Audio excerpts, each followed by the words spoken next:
And I have to thank Webb, because he helped build my collection early. My early collection, I'm talking about big bands like Jimmy Lunceford, Duke Ellington, Fletcher Henderson. I just come out of service, so I just had to play catch-up. And I went to Jim Webb's record shop, and I said, oh, I'm looking for Jimmy Lunceford. I'm looking for big bands, big bands. He said, I got it. I thought he was teasing me, you know. And he said, come on back here. And say, here it is. I just didn't have enough money to get it all. I think I still owe you a couple of dollars. I don't know. Don't count the interest. That was 30-some years ago. But also, I want to thank Bob Perkins, because we used to lean on the other shoulder, because I like to tell you the truth. Bob Perkins and I, and this is not us bragging, are playing the music. We need some help, y'all, to play the music. You know, just like some of the artists need help in terms of making a living. Support the artists. Support them. Recheck your budget out. I know you got some dollars that you spend and you wish you hadn't spent it. Come to the club, the Clef Club. This is us. It's a beautiful club. And the acoustics is good. The people volunteer. And Shunamai, I know him for about 30 years. And he can count on me when it comes to workshops and things like that. I just want to say that this is a diamond in the rough.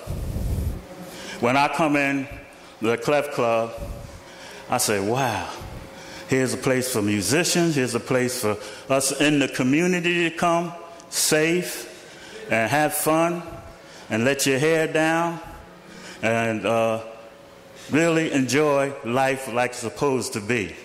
We know we get into a lot of variation, the way the system is and all this kind of stuff. But we could come here and really have fun and have laughter, joking, kidding with each other, and be serious with our artists. There's so many of our great artists that dedicate their life knowing they won't be millionaires to this art form. This is a beautiful art form.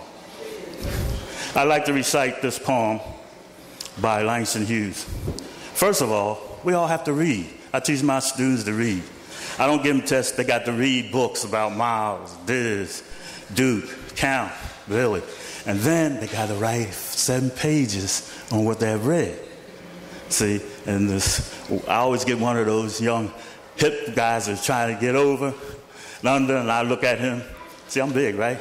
I look at him. I say, don't forget, I'm from the hood too. See, I can get down that way if you want me, but you got to do the work. So that's the thing about it. Langston Hughes, this is a motto. This is a story about a person. Every weekend he goes to the club, and there's always a fight, and somebody always get hurt.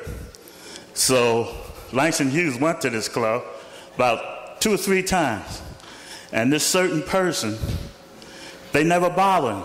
So Langston Hughes went to him and said, there was always fighting in this club, but they never bother you. How come you survive? He said, I play it cool and dig all the jive. That's the reason I'm still alive. My motto is, as I live and learn, is to dig and be dug in return. Yes, indeedy.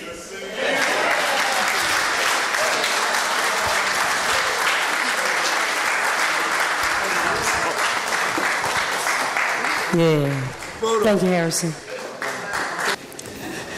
Yes, indeedy. Harrison Ridley Jr. It's that thing he does on Sundays that once he starts teaching, and we love it. We need that information. We could have just played it on out. But we do have a few other honorees that we do want to recognize. But we love Harrison, don't we?